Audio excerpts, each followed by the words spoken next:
Solution H est une moulure en H qu'on y voit ici présentement, qui a une forme vraiment d'un H avec une petite ailette sur le côté. La petite ailette sert à retenir, c'est ça qui décide de la largeur que vont avoir notre coulée de ciment. Solution H est une moulure qui sert à faire des fondations et qui évolue avec la moulure en H pour devenir après ça une moulure en U, une moulure de départ qui commence en U, et une moulure en croix qui retenait la moulure en U sans voir le croisillon d'en dessous, et la moulure en croix qui supporte les H ensemble. C'est une moulure pour faire des fondations de maison, faire un mur de soutènement, faire une piscine, faire un bunker, faire un muret de ponceau.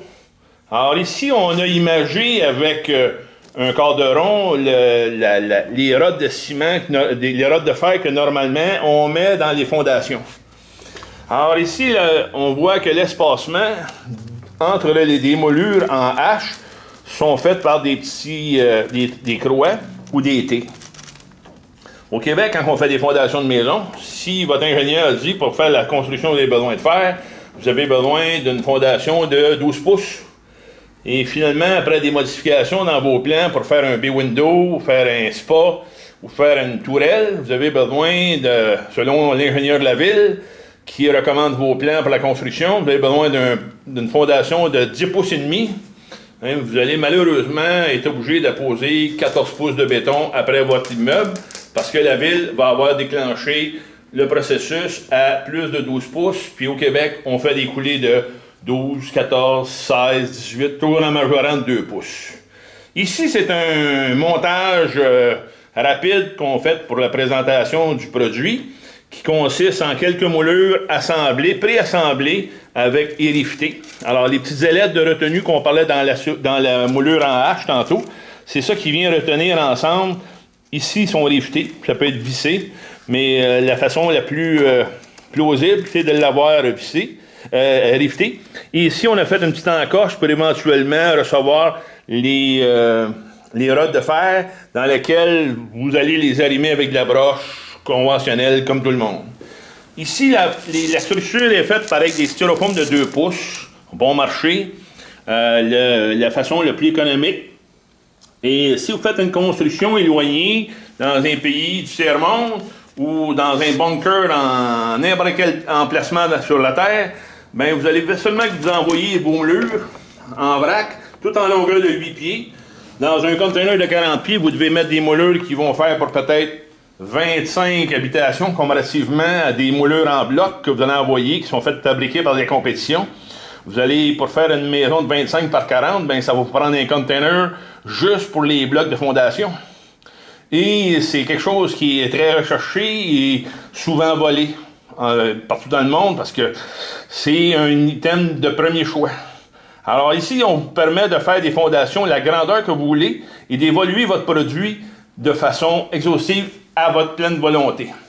Si vous recevez des blocs de styrofoam qui ont 10 pouces de fondation, puis en modifiant votre plan n'importe où dans le monde, vous avez un prérequis qui a changé pour faire des fondations qui sont plus larges, bien, vous êtes mal pris, là, vous ne pouvez pas rien faire avec vos blocs. Ici, quand vous faites votre préassemblage, quand vous avez vos devis finaux, vous allez voir une petite fabrique dans laquelle ils emploient du cheap labor, puis ça va faire travailler du pauvre monde, qui vont être bien heureux de pouvoir assembler ça. Ça prend pas un cours classique pour faire ça, juste à définir la longueur des petites entremises qui sont coupées en vrac. Et normalement, on se fait un die dans lequel on met nos moulures en U, on installe notre moulure ici et on les rive. Alors, quand vous avez vos moulures, vous recevez vos moulures sur le chantier, ben, ça fait des petites moulures qui sont comme ça ici. Et ça s'assemble facilement. Alors, vous avez vu là, le bloc de styrofoam qui s'enlève. On va enlever un rang. On enlève l'autre styrofoam et on voit l'autre rang qui est là, on voit notre rang de départ.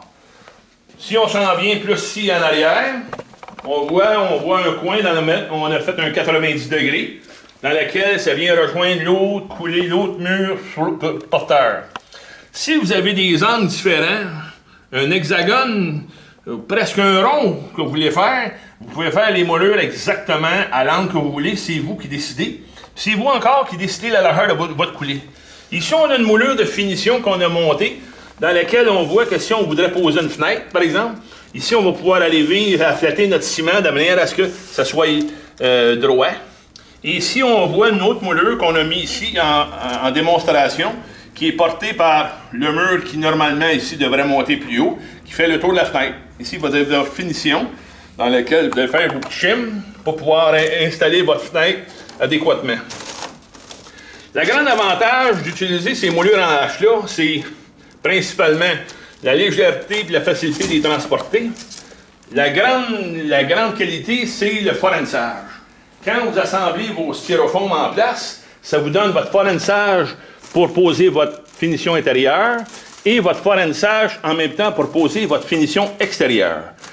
Alors, c'est une grosse économie de bois, d'installation par de la main-d'œuvre, puis on est sûr, en installant ça comme ça, en mettant nos styrofoams à 16 pouces d'entremise, qu'on va avoir du lissage à 16 pouces, qu'on va avoir du lissage à 32, à 48, et ainsi de suite.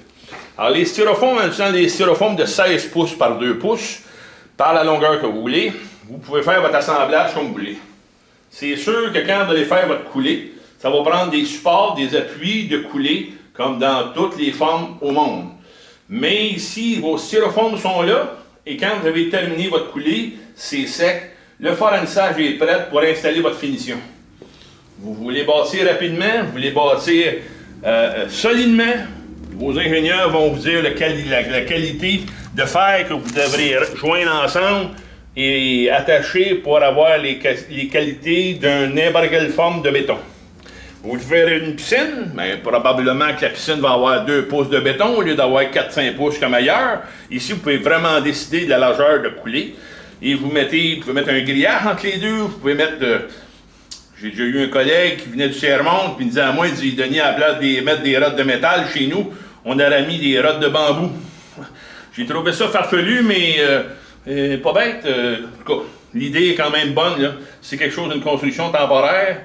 Malgré que dans la vie, il n'y a rien de plus permanent, quelque chose qui est fait temporaire. Ça, c'est quelque chose de permanent qui ne pourrit pas. Le forensage est là.